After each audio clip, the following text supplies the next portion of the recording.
Oke, kali ini pada manajemen discuss saat ini eksklusif kita mendatangkan narasumber entrepreneur muda yang seusia dengan kita, tapi dalam dunia bisnisnya dia sudah cukup berpengalaman sampai bisa meraih prestasi yang bagi kami cukup luar biasa. Oke, perkenalkan Rifki Ansori.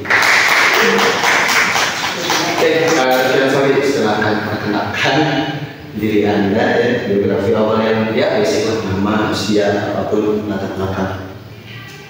Oke, halo semuanya, perkenalkan nama saya Rifki Ansori dan sekarang umur saya 20 tahun, jadi ya masih satu angkatan lah dengan kita semua seangkatan. Terus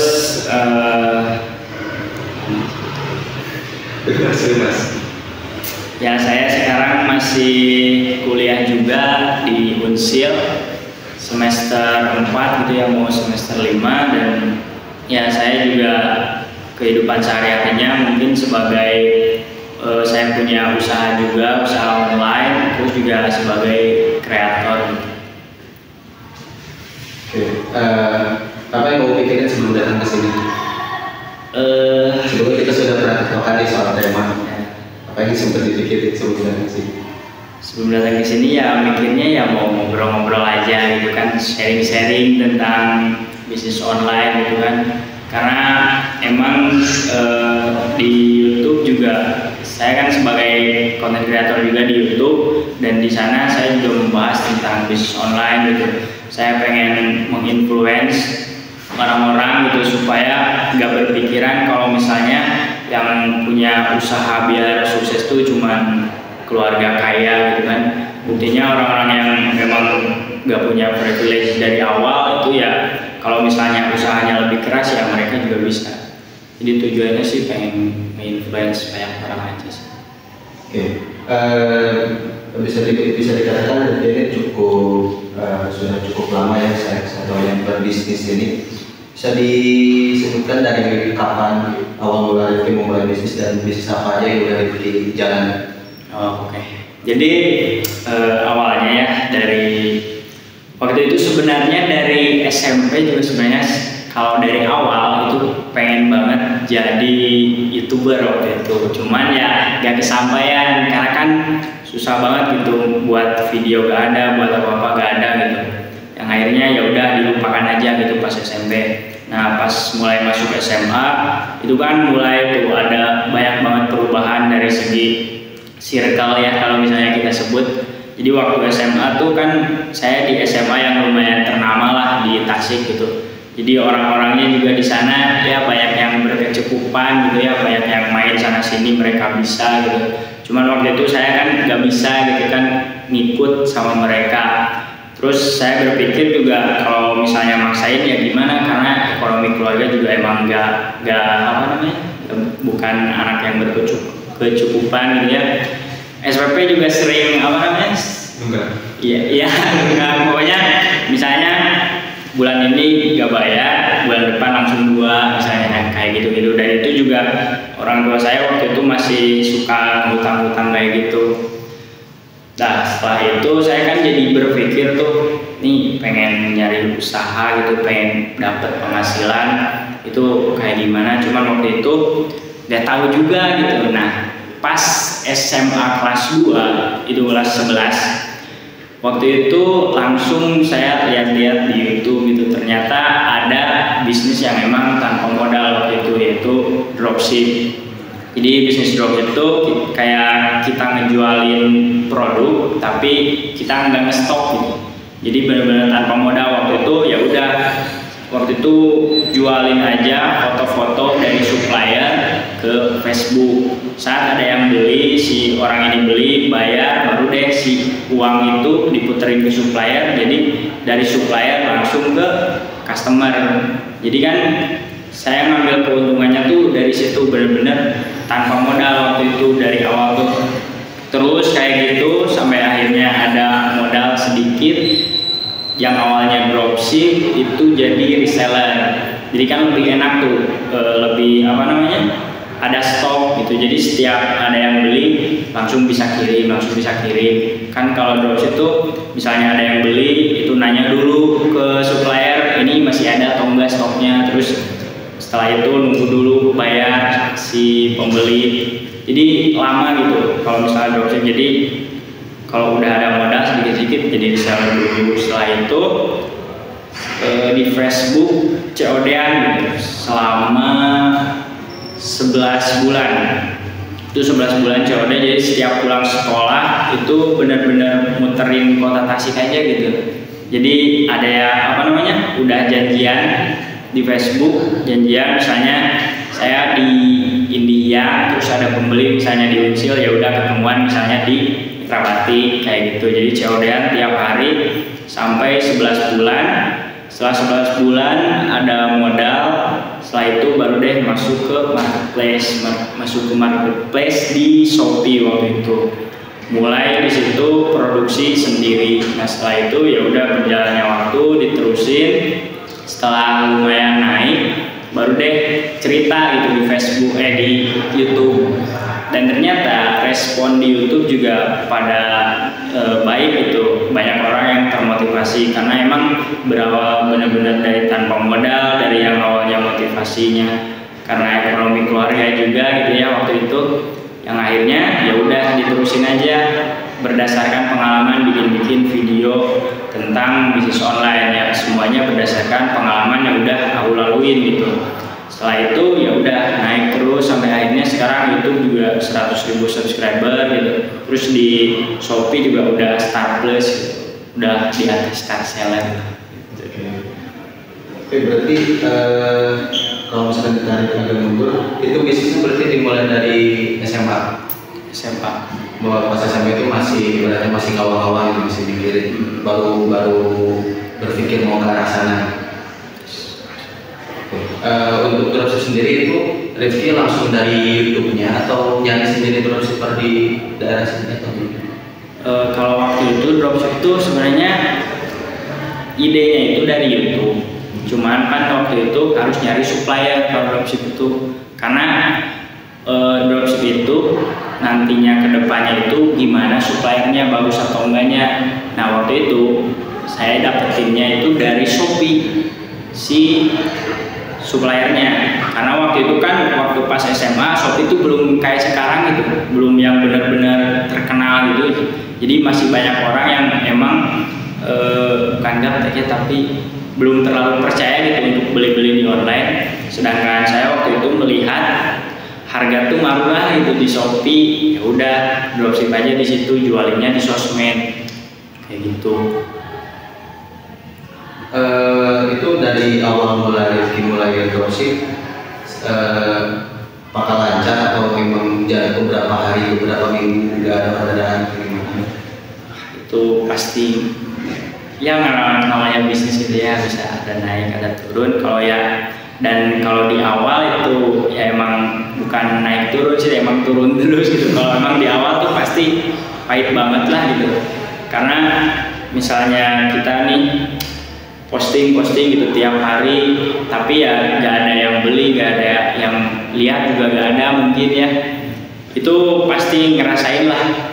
Kalau misalnya emang usaha yang emang benar-benar dari nol tuh pasti ngerasain banget nggak ada yang beli. Terus sama orang-orang di sekitar juga kayak yang mau sih nge-spam nih, pasti gitulah orang-orang lihatnya. Jadi kalau emang di awal-awal emang pasti bakalan ya pahit banget lah kalau di dropship itu. Berarti dari awal Rifki mulai bisnis itu memang bergerak dari awal dropship, terus menjadi reseller, terus sekarang jadi dagang langsung. Itu produksi sendiri kan sekarang? Ya sekarang produksi sendiri. Penjaga ya? Pasti gitu. Sempat kepikiran buat bisnis yang lain ya, seperti kan banyak tuh orang-orang yang samping itu utama makanan, sekarang umumnya makanan kan sekarang. Yang apa yang menurut Rifki bagusnya mending outfit aja nih. Kalau sekarang atau waktu dulu? Dari dulu sampai sekarang. Kalau sekarang kan memang udah sustain juga kan, udah kelihatan polanya di sana. Cuma pas dulu kepikiran buat mending di bidang ini aja gitu. Oh iya. Jadi pas dulu tuh buat nyari marketnya gitu ya. Jadi itu tuh benar-benar susah gitu. Jadi ini mau kemana gitu kan, ada beberapa pilihan, misalnya pengen jualan dekorasi rumah atau yang kayak gitu-gitu. Tapi waktu itu ya sesuai sesuai yang ngerti dan keinginan aja gitu, yang gampil-gampil gitu. Waktu itu emang ngedropship ya udah kaos kayak gitu-gitu yang emang harganya murah, terus perputarannya juga jadi cepet gitu kalau harga murah waktu itu. Dan yang paling simpel ya udah kaos yang dipakai buat sehari-hari gitu. Jadi ya udah terusin aja waktu itu. Dari tadi kan sempat disinggung time span itu sekitar 11 bulan. Itu 11 bulan full sebagai dropship atau di tengah-tengah langsung berubah jadi desa? 11 bulan tuh dari awal dropship sampai reseller. Jadi setelah 11 bulan baru ke reseller? Enggak, jadi 11 bulan tuh udah ada perpindahan juga.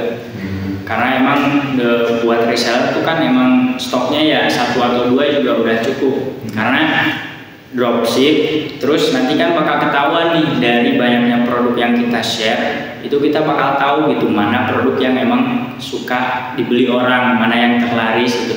Ya udah stoknya itu aja, misalnya 2 atau 3 gitu kan. Jadi selama itu ya udah saat masuk ke reseller ya udah mending reseller aja waktu itu. Jadi dropshipnya ada beberapa, cuman waktu itu langsung ke reseller selama ya pokoknya 11 bulan tuh perpindahan dropship ke reseller juga di 11 bulan itu. Udah mulai produksi sendiri dari kapan? Dari ya pas masuk marketplace Shopee itu setelah 11 bulan itu sih dari 2021 2020 gitu, 2020-an lah Pas awal COVID. Pas awal COVID. Dan menurut aku gitu pas COVID itu emang momen orang-orang lagi sibuk-sibuknya lihat online gitu, karena kan emang nggak bisa kemana-mana gitu. Waktu itu juga kan udah gak COD-an karena emang PSBB. Nah makanya dari itu mikir gitu, ini gimana gitu biar terus ada pemasukan gitu kan. Ya udah jadi full online waktu itu, jadi enggak COD-an lagi gitu muterin konsultasi pas COVID. Nah terus ya udah keterusan gitu sampai sekarang. Berarti udah cukup ya bisa dibilang sangat lama yang berkirim menjalani bisnis di bidang ini. Dari sering berjalan waktu kan pasti ada ibaratnya naik turunnya tuh. Ketika ibaratnya, karena kalau misalkan saya sendiri itu yang sekarang dijadikan jual beli hewan itu, kadang kalau misalkan ada yang sulit begitu buat keluar tuh kayak lama. Pertama kan itu nggak kayak Rizky yang dropship gitu kan. Saya ibaratnya langsung beli dari yang jual, terus langsung jual lagi, nyari orang yang BU istilahnya, jadi pengadaan. Jadi kadang ketika masanya dimana saya ngerasa capek bener gitu, kayak males gitu buat dijalanin, dan kenapa Rizky enggak gitu, apa ya itu ibaratnya membuat Rizky merasakan motivasi untuk terus bergerak. Oh iya, kalau males ya pasti ada, males, capek, terus udah pengen istirahat dulu, itu pasti ada lah hal-hal yang kayak gitu. Cuman ya emang waktu itu motivasinya emang benar-benar gede gitu, pengen naikin derajat keluarga juga waktu itu. Ya benar-benar motivasi yang gede, terus juga terus berpikiran harus terus bersyukur gitu ya, karena setiap langkah juga itu harus disyukuri. Karena yang menurut hidup kita, yang menurut kita misalnya kia-kia wae, misalnya gini-gini aja, sebenarnya itu bisa aja salah satu hidup yang memang didambakan oleh orang lain gitu. Makanya ya kita harus maintain hal tersebut biar ya terus berkembang gitu, daripada kita udah capek-capek kan dari awal tuh udah capek gitu, misalnya dari 0 sampai 50%, tapi di saat 50% kita udah jenuh, terus masa kita mau ngelupain hal yang udah 50% kita capai? Ya udah, mendingan kita istirahat itu boleh, cuman ya tetap harus berkembang gitu. Yang paling penting ya udah fokusin aja, karena kan semua hal juga ya emang butuh proses gitu ya, pasti ada pahit, ada naik, ada turun ya. Makanya dari itu mungkin karena banyak orang yang terlalu sering lihat ke atas gitu ya, harusnya sih lebih sering lihat ke bawah gitu biar lebih bersyukur. Lihat ke atas boleh sesekali, tapi ya untuk memotivasi gitu, bukannya jadi yang siu malah laku wae misalnya, terus iya telaku jadi males. Sebenarnya ya nggak usah kayak gitu. Ingat aja motivasi dari awalnya itu apa gitu. Kalau mau saya sih biasanya kayak gitu sih. Kalau boleh sebut nominal, omset tertinggi selama sebulan berapa? Ya, jajan, buat kejadian ZX. Nah, menyinggung soal ZX, kan dari awal video itu ramai banget soal bahasan Shopee ini. Dan saya juga sempat ngeliatin, cukup scroll ke bawah terus ngeliatin polanya kayak gimana. Terus juga sempat kayak pertama beli motor custom gitu ya, custom terus gitu kayak sekarang ganti di ZX, terus sekarang juga kan aktif di motovlog. Itu apakah Rifki ibaratnya mau lebih fokus di motovlog atau bakal tetap stay to the roots dagang ini? Kalau untuk konten ya pastinya bakal terus stay di konten bisnis, karena emang dari awal inget gitu ya, yang dibawa mati kan salah satunya ilmu yang bermanfaat gitu. Jadi banyak banget lihat orang di komentar gitu, ternyata termotivasi, terbantu dengan konten-konten yang aku buat gitu ya. Nah kalau misalnya untuk yang beli ZX itu sebenarnya ada alasan juga. Jadi kan kalau saya itu kan orang yang gak mungkin gitu beli hal-hal yang mahal tapi gak ada tujuannya gitu. Jadi gak mungkin banget beli ZX ratusan juta tapi gak ada tujuan gitu, buat motor doang gitu. Kalau orang kemarin beli tanah atau apa gitu ya, kenapa beli ZX motor ratusan juta gitu?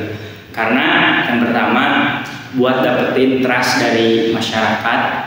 Karena kan orang-orang tuh gak butuh ngomong doang gitu, butuhnya orang tuh bukti. Jadi ketika misalnya teman-teman semua nih di real life aja, di nyatanya, ketika teman-teman semua misalnya ngomong doang ke orang misalnya A, B, C, orang itu tuh pasti iya tapi gak bakal percaya gitu. Tapi kalau misalnya bilang A, B, C dengan buktinya ada, dengan hasilnya ada, orang-orang tuh pasti bakal lebih percaya dengan apa yang teman-teman buat gitu. Nah itu dia salah satu alasan juga waktu itu beli ZX. Terus juga alasan lain adalah ZX itu kan cepet banget naik kontennya gitu ya. Kalau misalnya kita lihat dari video-video di TikTok, di Instagram, di YouTube itu kan kalau misalnya konten-konten moge itu ya rame gitu. Terus motovlog itu rame, dan motovlog itu sebenarnya kenapa sekarang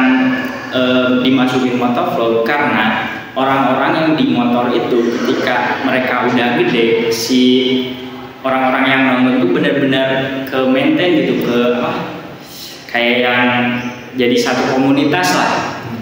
Beda halnya dengan konten bisnis. Konten bisnis itu ketika saya membuat video tutorial, setelah itu orang lihat banyak, misalnya meskipun 500.000 ditonton, 1 juta ditonton, itu ya udah setelah lihat mereka pasti udah bubar gitu. Beda halnya dengan motovlog. Kalau motovlog itu misalnya orang-orang udah melihat terus suka, itu biasanya mereka bakal stay dengan orang tersebut. Jadi ngelihatnya itu si orang-orang motovlog ini sama orangnya. Jadi yang kena itu personal brandingnya, bukan konten branding.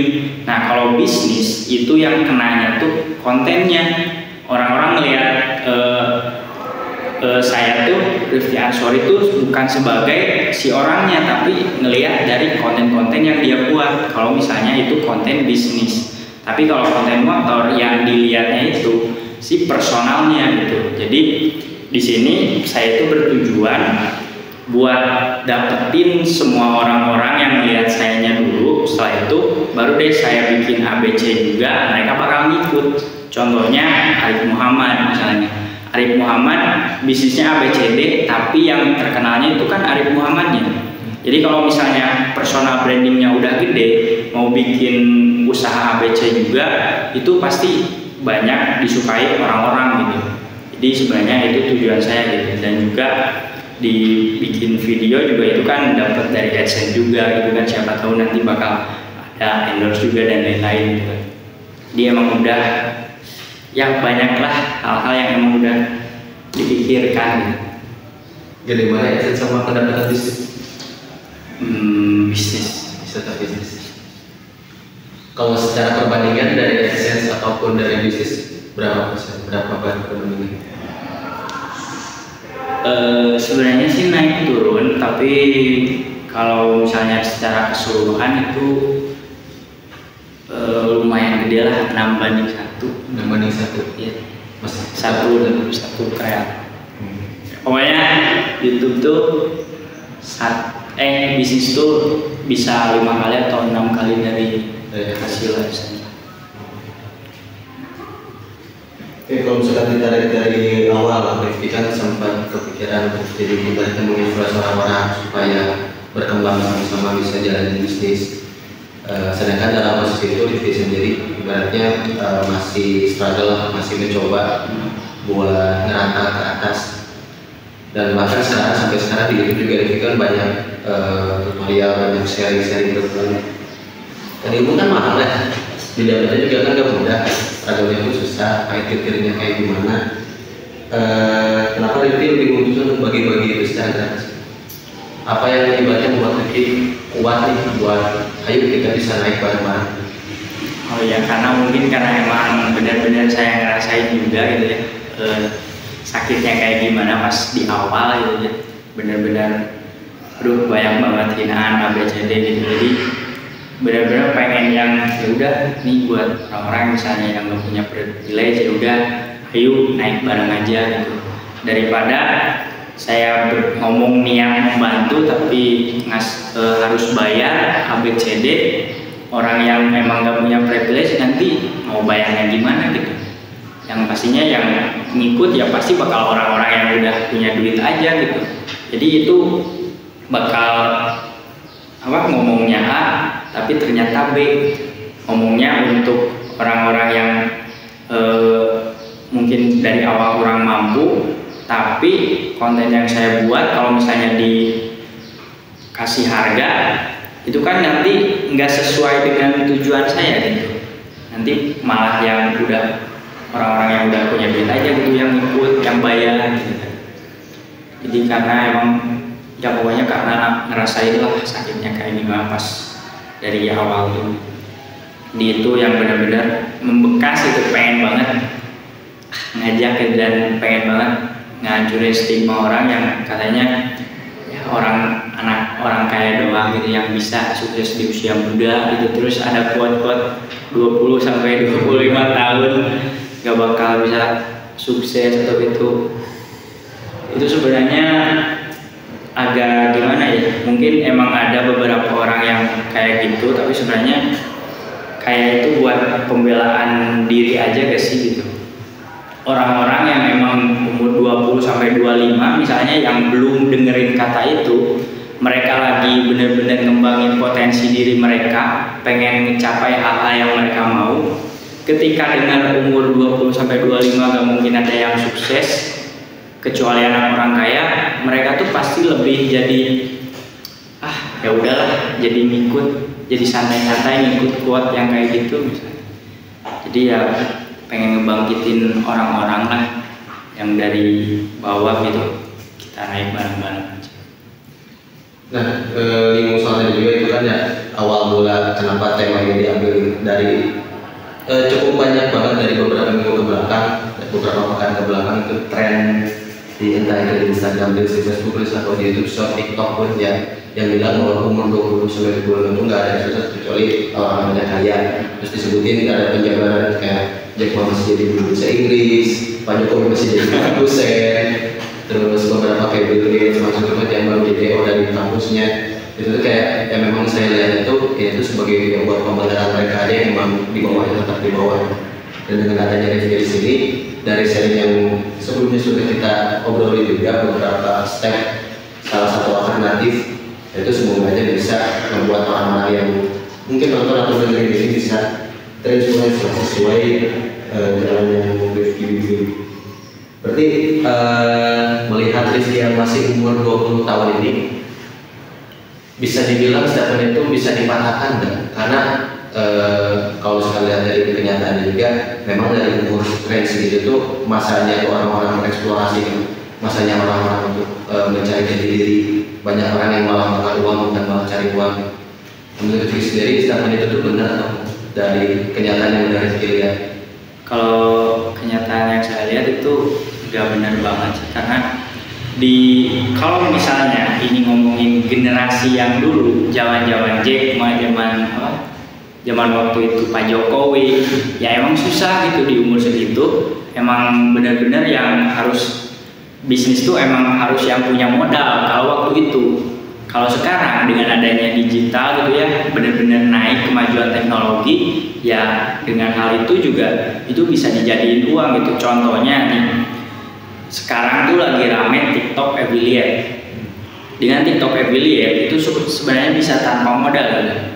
Bisa tinggal kita nyomot-nyomot aja, misalnya foto terus kita edit-edit video, kita edit-edit misalnya. Kita tanpa muka aja itu udah bisa dapetin uang gitu dari TikTok affiliate, dari komisi penjualan. Meskipun itu jualan orang lain ya produknya, cuman kan kalau misalnya kita dapetin penjualan dari situ, itu kan kita dapat komisi. Itu banyak banget contoh di TikTok, malahan yang masih SMA juga itu udah, wah, yang pernah saya bahas juga waktu di YouTube itu udah dapetin omset 14 miliar. Itu umur 18 tahun waktu itu.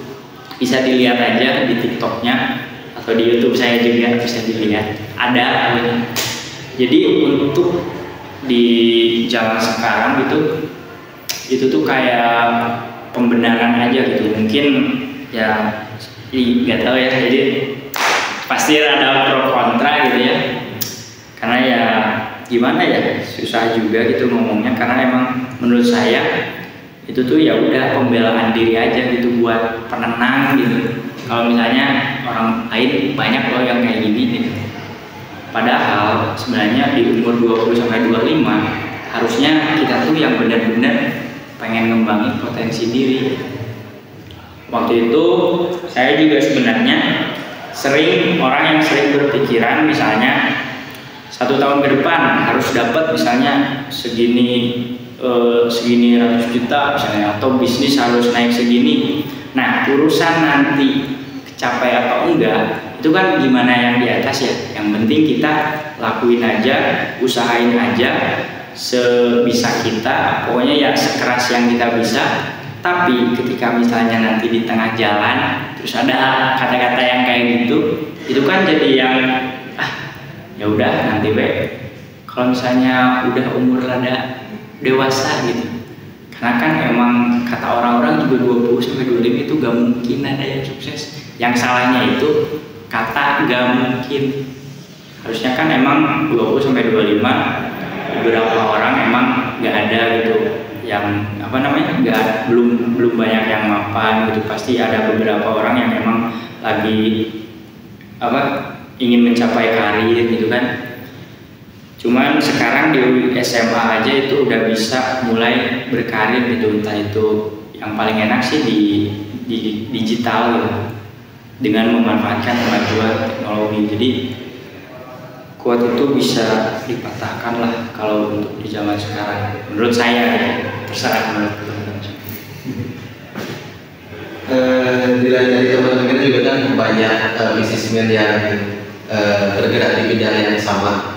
Sempat ada kerjasama bersama mereka, atau ibaratnya mungkin selain kerjasama itu kan berarti simbiosis mutualisme. Apakah di satu sisi yang lain itu Rifki merasa tersaingi? Apalagi kan Rifki itu sekarang ya bagi-bagi ilmu juga di YouTube, jadi influencer juga buat mengajak orang supaya bisa berbisnis. Kan mungkin ada aja 1-2 orang yang dari lihat Rifki itu nanti bakal besar nih. Rifki bakal nyoba bisnis di bidang lain atau ibaratnya terus aja di bidang ini bersama orang yang sekarang sama-sama misalnya seperti itu. Kalau misalnya pengen nyoba bisnis ke yang lain itu pasti pengen gitu ya, pengen mencari hal yang baru juga. Cuman kan yang ini juga belum terlalu gede juga gitu ya, belum jadi business owner, masih self employed. Kalau misalnya nanti kalau misalnya udah handle sama ada orang, baru deh kita mulai lagi, mungkin ada bisnis yang lain gitu. Cuman kalau untuk sekarang lebih baik fokus aja ke bisnis yang sekarang, karena kan gimana ya, lebih baik fokus di satu aja gitu, digedein daripada banyak tapi kecil-kecil gitu. Karena oh iya, Bruce Lee juga pernah bilang gitu, Bruce Lee itu gak takut dengan orang yang mempelajari 1000 tendangan, tapi lebih takut dengan orang yang punya 1 tendangan tapi dia nendang 10.000 kali. Yang artinya kita lebih baik fokus aja bikin sesuatu hal yang gede, satu gitu, yang benar-benar gede, daripada ya udah banyak tapi kecil-kecil gitu. Nanti kan kalau misalnya kecil-kecil itu pasti ribet juga gitu ya, banyak pengeluaran juga. Terus takutnya misalnya bisnis A kurang lancar, bisnis B gak lancar, bisnis C misalnya lancar, itu kan lebih ribet nantinya. Dan sekarang posisi masih kuliah juga, itu pusing juga gitu kuliah sebenarnya. Kalau dipikir-pikir mah, aduh, banyak hal-hal yang memang kuliah juga kan jadi banyak hal yang dikorbankan gitu, karena butuh waktu juga yang lebih banyak gitu. Jadi kalau misalnya untuk sekarang masuk ke bisnis yang lain itu kayaknya belum. Jadi fokus aja ke bisnis yang sekarang. Tadi sempat menyinggung juga soal kegiatan sekarang, kan udah kuliah juga ya, sekarang udah semester 5. Kalau misalnya tarik agak mundur, begitu si bisnisnya itu udah settle dari di kuliah atau sebelum kuliah? Udah dari sebelum kuliah sih. Udah bisnis sendiri. Itu yang desain sendiri, ada beberapa desainer itu yang desain. Ya sih, ada beberapa yang beli, ada beberapa yang ngambil di Pinterest. Ya banyak soalnya. Kalau yang beli itu banyak banget desainer di Instagram, bisa dicek aja desain misalnya kaos, jaket yang kayak gitu, itu bisa dibeli gitu. Nah terus settle sebenarnya bisnis tuh nggak bisa dibilang udah mampan, ya udah stabil ya, nggak bisa dibilang gitu sih, karena gak bakal selalu stabil gitu. Yang namanya bisnis tuh naik turun, apalagi produk aku tuh produk yang ngandelin tren. Jadi ketika ada produk yang viral bikin, produk yang tren bikin. Jadi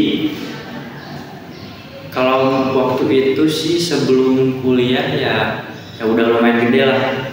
Dan waktu itu juga sebenarnya gak terlalu pengen kuliah waktu itu, sebenarnya nggak yang pengen kuliah banget gitu. Jadi tapi waktu itu keterima SNM. Jadi kan kalau SNM gak dibawa itu yang di blacklist kan SMA. Jadi ya udah bawa, karena percaya aja, karena mungkin itu emang jalan dari yang di atas gitu. Ini udah ngalir aja. Berarti kalau misalnya di pas SNM gak keterima, apakah bakal tetap kuliah? Secara kan itu udah mulai bisnis nih, udah jalan. Banyak hal yang tadi juga seperti biasa, itu banyak pengeluaran dari soal waktu, mungkin dari biaya juga. Kenapa Rifki masih tetap kita sambil kuliah aja gitu? Karena misalkan alokasi waktu dan uangnya itu dialokasikan buat bisnis bukan tidak mungkin, ya bisa aja jadi lebih gede. Kenapa begitu kuliah? Karena ya itu dia, itu keterima SNM. Nah jadi udah jalanin aja, karena kata mama saya juga, ini berarti ini udah jalan gitu, udah takdirnya, ya udah jalanin aja. Karena kan terus juga ngelihat orang-orang itu pengen banget masuk ke Unsur juga gitu, banyak yang malah nangis itu gak keterima. Tapi ketika aku dikasih lulus misalnya itu disia-siain, ya takutnya gitu nggak dikasih rezeki lagi atau kesempatan yang lain lagi sama Allah Subhanahu Wa Taala. Karena itu sama aja nolak rezeki gitu ya. Dan juga kalau misalnya mikir lebih baik duit kuliah buat bisnis, itu sebenarnya ya udah dipisahin lah. Udah dipisahin kalau ini buat pendidikan, karena emang pendidikan juga penting juga kalau misalnya buat pebisnis gitu. Karena bisnis itu yang paling paling ditingkatkan tuh harusnya critical thinkingnya gitu. Apalagi di kuliah gitu, misalnya dikasih A, kalau pebisnis tuh gak mungkin oh ya udah A, gak mungkin kayak gitu. Jadi mereka tuh pasti ini emang A gitu, kayaknya bisa deh pakai cara B. Nah, bisnis tuh pasti harus ningkatin critical thinking gitu. Nah, dengan kuliah juga itu kayaknya menurut aku juga bisa ningkatin hal tersebut. Emang gitu kuliah atau pendidikan itu kan bukan hal yang menjamin kesuksesan gitu, tapi bukan berarti gak penting juga gitu. Jadi ya udahlah, jalanin aja. Kalau aku tuh orangnya ya udah sedikasinya yang di atas jalanin sebaik yang aku bisa gitu. Waktu itu juga sempat mikir kalau misalnya nanti nilainya C atau D ada yang gak lulus, nah itu baru udah benar-benar gak kepegang gitu. Waktu itu sempat kalau misalnya ada D atau E atau ada yang matkul gak lulus, gak usah kuliah lah.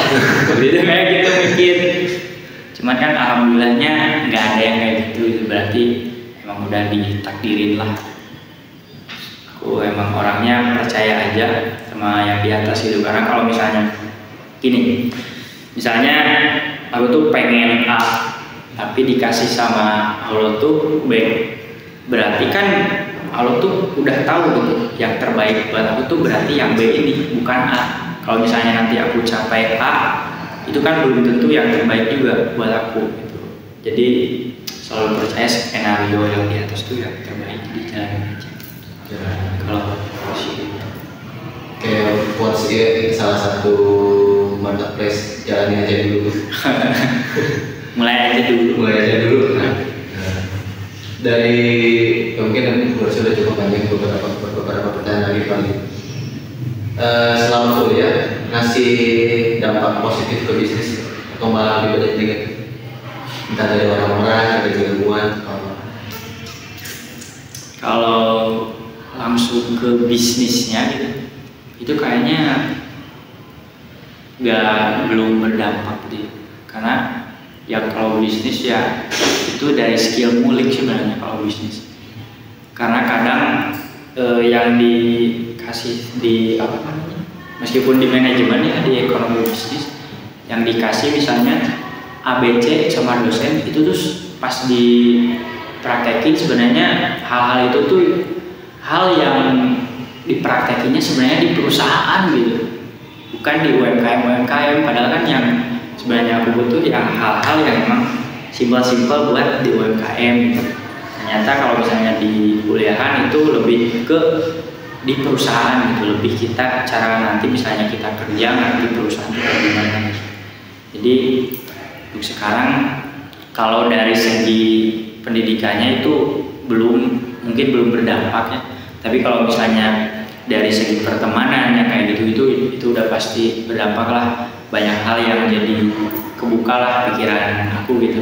Kalau misalnya sharing-sharing dengan teman-teman yang sesama manajemen gitu. Apalagi yang orang-orang yang memang udah punya bisnisnya gede-gede gitu, itu berdampak lah. Karena ngomong sama orang yang misalnya punya bisnis gede itu sama aja kayak baca buku.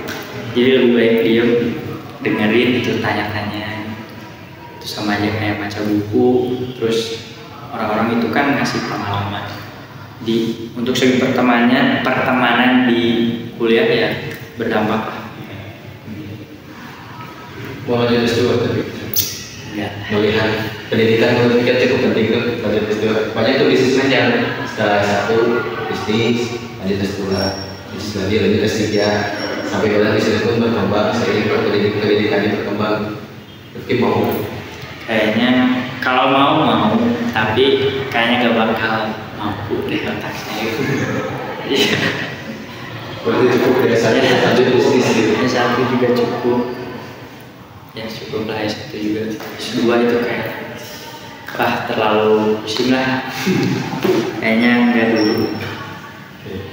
Rifki, untuk mempersingkat waktu, silakan kasih wejangan buat teman-teman yang gua pengen kayak Rifki atau ibaratnya gua pengen bisnis nih. Buat orang lain yang memang udah punya modal maupun yang belum sama sekali punya modal, coba kasih wejangan yang sekiranya Rifki ini loh caranya. Kalau wejangan sih ya buat teman-teman semuanya gitu yang pengen mulai bisnis, ya silakan aja mulai gitu ya. Cuman ya harus tetap tahu gitu, bisnis tuh jangan dilihat enaknya aja gitu. Gak semudah, gak seceria yang kalian lihat di sosial media gitu. Orang-orang yang punya bisnis gede, bikin konten di sosial media ceria banget, itu gak seenak itu gitu. Kalian harus siap juga dengan resikonya gitu. Entah itu resiko nanti amit-amit bangkrut, terus udah ngeluarin uang buat modal nanti habis. Ini bukan nakut-nakutin ya, tapi emang kenyataannya kayak gitu. Terus juga kalau misalnya kalian mau jadi business owner, itu kan kalian harus mikirin juga buat ngasih karyawan kayak gimana. Ketika nanti margin kalian sedikit, tapi harus tetap ngegaji karyawan gitu misalnya, itu harus tetap kalian pikirin juga. Jadi buat yang punya modal gede malah terserah mau bikin bisnis ngeluarin uang banyak juga silakan. Tapi buat orang-orang yang misalnya dari awalnya kayak aku gitu, yang dari bawah, ya untuk melangkah ke bisnis itu harus benar-benar dipikirin terlebih dahulu gitu. Urusan naiknya lama atau naiknya cepat itu gimana yang di atas saja. Yang penting ketika kalian melangkah slowly but sure gitu, seperti kelinci lawan kura-kura gitu. Daripada kalian pengen cepat-cepat naik tapi ternyata tergelincir gara-gara kurangnya rencana kalian, gara-gara planning kalian kurang matang, lebih baik kalian ya kayak kura-kura gitu, pelan-pelan tapi tujuan tercapai gitu. Yang paling enak tuh kayak gitu karena bisnis tuh menurut aku tuh proses gitu. Seiring berjalannya waktu, pengalaman kalian nambah, nanti kayaknya bisnis kalian juga bakal naik seiring berjalannya waktu gitu. Yang penting harus berkembang aja terus. Dan juga jangan insecure gitu umur segini. Misalnya aku umur 20 udah dapat ABC, sedangkan kalian misalnya umur di atas aku belum dapat apa-apa gitu, kerja juga belum, ya jangan insecure lah. Karena menurut aku tuh rezeki itu gak bakal tertukar gitu, rezeki itu udah tertakar. Jadi kalian tuh ya sabar aja dan dibarengi dengan ikhtiar gitu. Mungkin itu sih, jangan simpel gitu. Oke, terima kasih Richard Sori atas arahan ceritanya. Sangat ibaratnya mungkin bisa memotivasi teman-teman yang mau mulai bisnis atau sudah menjalankan bisnis biar bisa berkembang lagi. Nama kita nama itu apa? Nama itu Rifki Ansori. Shopee-nya? Nah, Shopee, t-shirt, TSM. Terus juga kalau misalnya nanti pengen lihat ini benar gak nih perjuangan 11 bulan dari 2020, sesimpel kalian cek aja Facebook, terus search aja Rifki Ansori, ANSKORI, terus kalian lihat postingan di 2020 itu, kalian lihat aja postingan grup-grup itu banyak banget posting produk itu perjalanan. Jadi daripada kalian misalnya gak percaya, kalian lihat sendiri aja gitu prosesnya lah. Bisa langsung cek semua. Ya. Oke, terima kasih Rifki Ansori atas waktunya. Dari kami mungkin cukup sekian dari diskus kali ini bersama Rifki Ansori. Kurang lebihnya mohon maaf, teman-teman bisa langsung komen aja di bawah, nanti bisa kita langsung advokasikan bersama Rifki Ansori itu jawaban yang sangat spektakuler tadi. Terima kasih Rifki Ansori. Kita tutup MD ini. Wassalamualaikum warahmatullahi wabarakatuh.